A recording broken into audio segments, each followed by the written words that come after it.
So, Overwatch lore. When I was younger, and when Overwatch 1 first released, I was practically obsessed with the lore regarding the game itself. I loved the aesthetic, the animations, and the community surrounding it. At the time, I was honestly happy to say I liked Overwatch for the lore. Though, as a kid, my parents almost always refused to spend any actual money on video games. Which, although understandable, to an extent, meant I never had the chance to actually play Overwatch 1, which was a shame considering how invested I was into what I thought was the best lore. 2022.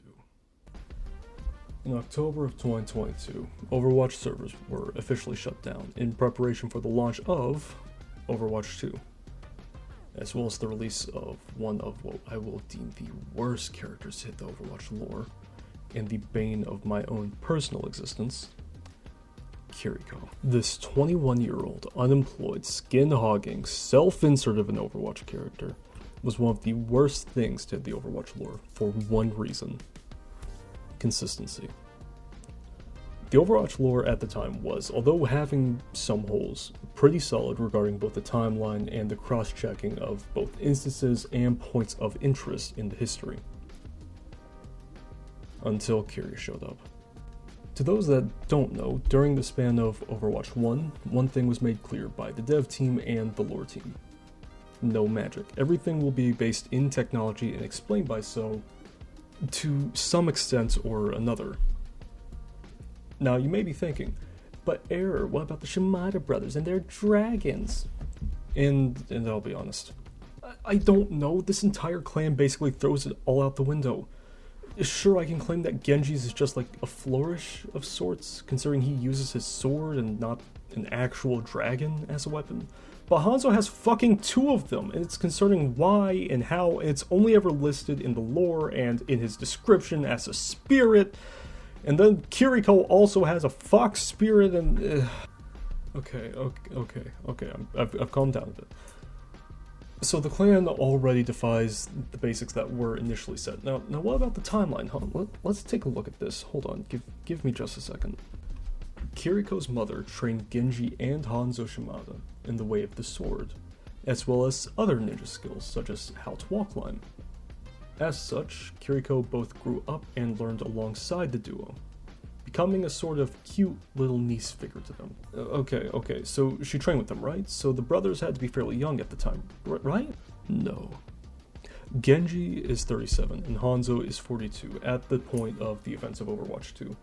So, for Kiriko to be at an age where she can actively learn how to use a sword, say, for example, 7 or 8, Genji would be well into his 20s, and Hanzo would be in his late 20s. Which at that point they would realistically be well out of regular training and much closer to the incident where they had split.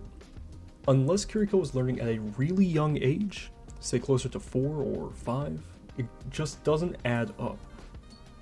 I desperately wish I had an explanation regarding this. I want to like Kiri. I think she's good for the game. I hate that it feeds a bit more into the counterwatch situation. But it's nice that there's an active counter for, say, Onanade. It's so hard to like her when she doesn't fit into the lore properly. We have the extremely annoying voice lines.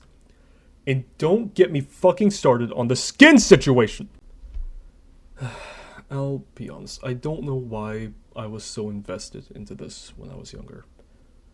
But now that I'm looking at it with new eyes, all of this is starkly different, with many more holes.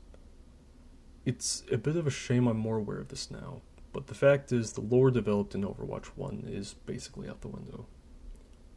Not to mention how she basically stole the spotlight from Sojourn, which wasn't too unexpected, but I am still upset about it. Thank you guys for watching. To be honest, I just really wanted to rant about my disdain for Kiriko for a moment. A smaller side tangent before I do end this video. I stream on Twitch. I'm live every Tuesday and as I feel like it throughout the week. And if you would like to support me or just chill a while more, just head on over to twitch.tv/error9453. There should be a link in my bio. But thank you for watching if you did stick around this long. Bye.